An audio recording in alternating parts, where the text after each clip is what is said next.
help and we're understanding abuser characteristics, victim characteristics, we're going to start thinking about how to get started. And we want to think about safety because we follow Jesus' example. And Jesus' example was to meet physical needs before he met spiritual ones. John 8, verses 2 through 12, is a life or death situation. At dawn he went to the temple again, and all the people were coming to him. He sat down and began to teach them. Then the scribes and the Pharisees brought a woman caught in adultery, making her stand in the center. "Teacher," they said to him, "this woman was caught in the act of committing adultery. In the law, Moses commanded us to stone such women. So what do you say?" They asked this to trap him, in order that they might have evidence to accuse him. When they persisted in questioning him, he stood up and said to them, "The one without sin among you should be the first to throw a stone at her." Then he stooped down again and continued writing on the ground. When they heard this, they left one by one, starting with the older men. Only Jesus was left, with the woman in the center. When he stood up, he said to her, "Woman, where are they? Has no one condemned you?" "No one, Lord," she answered. "Neither do I condemn you," said Jesus. "Go, and from now on do not sin any more." Jesus spoke to them again, "I am the light of the world. Anyone who follows me will never walk in the darkness, but will have the light of life." So a couple of things interesting in that passage, which once upon a time, I was a little girl at church camp, and I ran out of verses to memorize. I honestly think I quoted 137 verses that week by memory. They ran out of verses. So they gave me this passage. I've never figured out why they gave a fourth grader this passage to memorize, but it's been in my brain for a long time. And a few things stand out to me. One is, there's no man. If you're committing adultery, I think it takes more than one person, right? You should have picked up on that by now. The other thing is that the scribes and the Pharisees are secondarily abusing this woman because they are using her to accomplish their goal of trapping Jesus, right? So there's the idea of adultery, which I'm still going to put a little bit of question on that because who knows if it was actual mutual adultery? Someone was adulterating, right? Okay. I'm not saying she wasn't there. I'm just saying. And now she's being brought to Jesus and she's being used to trap him. So this isn't, it is in no way representing Jesus's priorities or God's values in how we interact with people. So as we look at how Jesus interacted with the woman on that day, also I will tell you that I was working with Cubbies years ago. It just helps if I tell you a story, so excuse me, I'll make it short. I was working with Cubbies, and there was an older woman who had never been married or had children who would do our flannel graph. And she sat down to teach this story. And again, I'm not sure why we do this story for 3-year-olds, but we did. It was in the curriculum. And she talks about, she was teaching, I'll never forget, that these men brought a woman to Jesus who was sinning, and Jesus looked at her and he said, "Hello." And I will never forget that in Gladys's way of thinking, the first thing Jesus did was acknowledge her as a person with dignity. And he said, "Hello." And I think the least I can do is say hello, right? So that's just the picture in my mind as I'm walking through, what did Jesus do? How did he treat her? First, he made sure she was physically safe. He removed the men from her. He removed the threat, and he totally de-escalated the situation. He didn't address her sin in front of everyone. He didn't ask 20 questions and grill her. He didn't ask for other people's interpretation of the situation. He got her alone, and he provided for her physical safety. He provided for her emotional safety by giving her dignity, by not making her the center of these accusations.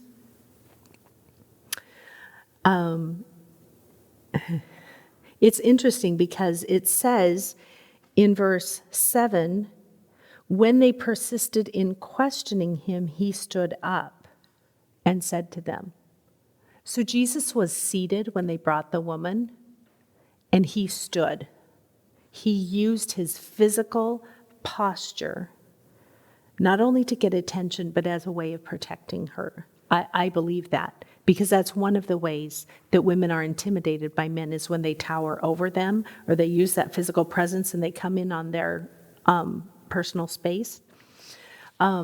He provided for her spiritual safety when he said, go and sin no more. Like, I don't condemn you, right? Go and sin no more. So we want to be aware of that as we're interacting with women, particularly with victims, we want to provide them with the same safety that God provides, that Jesus provided.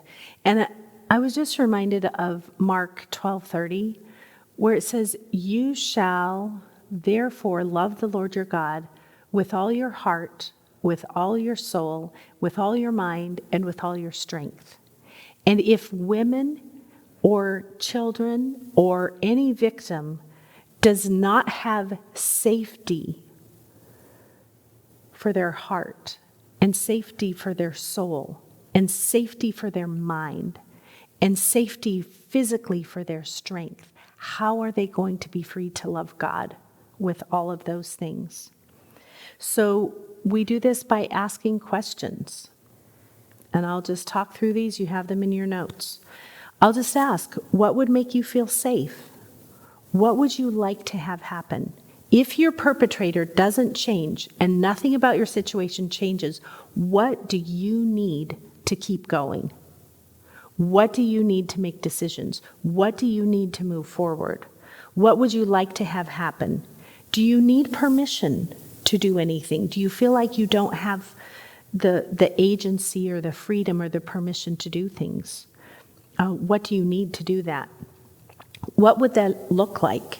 How do you think that would work? What do you need? How can I help you? Do you see all of those things? She's giving information about what works for her. And what works for one person may not work for someone else. Multiple women. Some women I can say, do you want to stay in your home? Some will say yes, some will say no. One woman said, I have no desire to stay in that home. With everything that I've experienced, every room I go to is contaminated, like with trauma and with pain and with memories. I have no desire to stay in that home. And others will say, it's where I need to be. I have children and everything we have is there and we have a routine, and it would be really upsetting for the rest of us to have to move all of that and go somewhere else. So you don't know what is best for her, but as you ask those questions, like what would work? Do you need to leave? Do you need someone to ask your husband to leave? What does safety look like? Do you just need a safe place to go? When there's an argument or when there's an incident, do you need to be able to call your neighbor? What does that look like? Do you need gas for your car so that you can just go, to the park or a nature walk? Realize that you are not causing her to sin by helping her get to a place where she can think and process.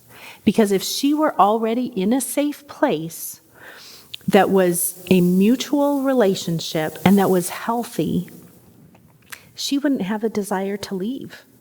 She wouldn't want to leave. She wouldn't want to get away. She would be able to think clearly. If she can't think clearly, there's a problem. If she can't be decisive, something is going on. And if she's in a healthy relationship, then her husband would want her to get help He would say, if you need to go somewhere, I want to help you. Do you need to bring, do you need me to leave? Do you need some space? If she's in a healthy environment where her husband or a spouse is not being controlling and manipulative, they will want her to have that space and that safety. And finally, if then a husband is opposed to that, there's a problem. And it's most likely him. And he may be playing a victim. He may be, there's the whole DARVO thing, which is deny, attack, and reverse victim offender roles. And the reason we say that, it's so common, it happens over and over and over. It's not something that's made up. It's actually part of lived experience, is that when an abusive person is confronted, they will deny it, and then they will attack, and then they will reverse the victim and offender roles. That's why it's called DARVO, D-A-R-V-O. But if she wants to leave and she doesn't feel like she should or she can, this is when we step in and help her find windows and help her find doors. It feels like there was a woman I helped once, and when I showed up at her house, it was physical, just can't even put into words what happened. But I went after she got home from the hospital, and her perpetrator was incarcerated. And we were talking through, and we were just trying to figure out what she needed. She needed a phone.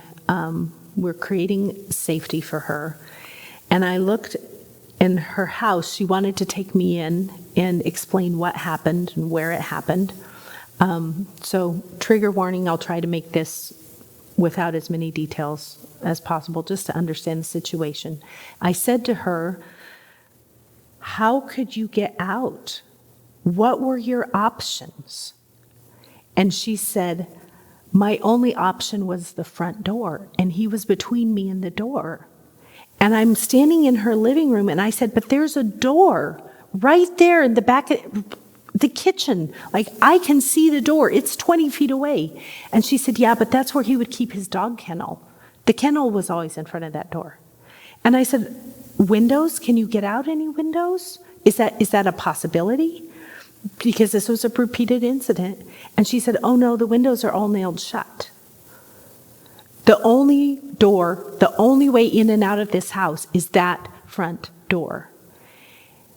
And I have been reminded over and over that in our churches, in our, quote, Christian experience, these women are in these houses, and we have put obstacles in front of every window and every door. And she is trapped in this marriage that is destructive and damaging to her mind, to her body, to her soul. And we have not given her the ability to escape or to find a place of safety. And this is what we want to do. We help her find those windows and those doors. And if it's God's will, she's walking out. I have seen God do the most amazing things. I have seen God provide loans to buy a house. I have seen God provide places to stay when there was no place to stay. I have seen women live for months with no financial support and no backing from the church or from a family. I mean, I have seen the most amazing things. And what I know is when God is in it, and when we are following his word, and we are incarnating Christ, and we are praying, and we are trusting, and we are obeying, he will make a way. I don't know what that looks like. I never know what it looks like. She doesn't know what it looks like. She hasn't been here before. But we can help her find the windows and the doors that are already there. God has provided for them. That's why we did chapter 5 on marriage. It's so that you could see God's intent for marriage, and it is not this. So how do we help her? How do we help her find that safety? How can we be a part of God's rescue and deliverance for women and children who are in really desperate situations, we can. And that's why we're having this discussion right now, is because God is equipping you to be one of those people. And I am so thankful you're here.